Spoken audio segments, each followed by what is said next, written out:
Mas eu acredito que para o dia a dia do advogado, o mínimo de conhecimento dentro de medicina legal, o mínimo de conhecimento sobre a perícia, como ela é feita, para que ela serve, né, como utilizá-la dentro do processo é extremamente valioso. Por exemplo, se chega um caso, né, para o senhor ou para algum outro advogado, e na leitura do caso você consegue identificar certos vestígios em laudos de perícia que podem ou não ser usados por favor do seu cliente ou contra o seu cliente.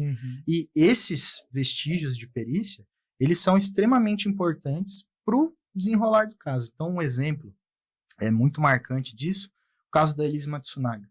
Então, por exemplo, na perícia que foi feita na vítima, né, foi constatado que ele tinha inalado sangue, tinha sangue nos pulmões. E o que o perito chegou, a conclusão que o perito chegou nisso, é que no momento que ela começou a fazer a secção do corpo, que ela começou a esquartejar a vítima, ele ainda estava com vida. Nossa. Portanto, se ele estava com vida no momento que ele começou a ser esquartejado, você entraria aí com uma agravante, né, de meio cruel. Sim. Então, o júri, né, na época, não reconheceu esse agravante por entender que o disparo de arma de fogo, né, que a vítima recebeu no crânio, tinha causado a morte cerebral e, portanto, ele não estaria sentindo nada. Mas a perícia constatou isso, que ele tinha inalado sangue. A única maneira dele inalar sangue é ele estar vivo ainda no momento que se iniciou a degola. Portanto, se essa prova ela tivesse sido melhor explorada pela promotoria, por exemplo, a pena poderia ser um pouquinho maior. Né? E muito bem feita a defesa como foi, a pena foi um pouquinho menor. A ideia da perícia, né, em casos já mais, falando de casos mais internacionais, por exemplo, tem um caso muito famoso que aconteceu nos Estados Unidos, que é o caso do O.J. Simpson, que era um jogador de futebol americano.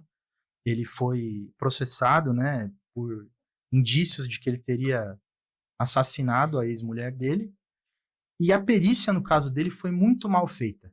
Então, as provas foram coletadas de forma errada, a cadeia de custódia foi totalmente mal feita, e os advogados de defesa dele, muito sabiamente, exploraram esses pontos. Então, como eles não conseguiam contestar as evidências genéticas de DNA, as evidências físicas e materiais do caso, eles começaram a contestar como aquelas evidências tinham sido colhidas. Então, quem foi o policial que colheu aquela evidência? Como aquela evidência foi colhida? A cena do crime ela foi isolada? Aquilo foi colhido de forma geneticamente segura? E eles conseguiram ir derrubando todas essas evidências, ao ponto que ele acabou sendo absolvido nesse caso,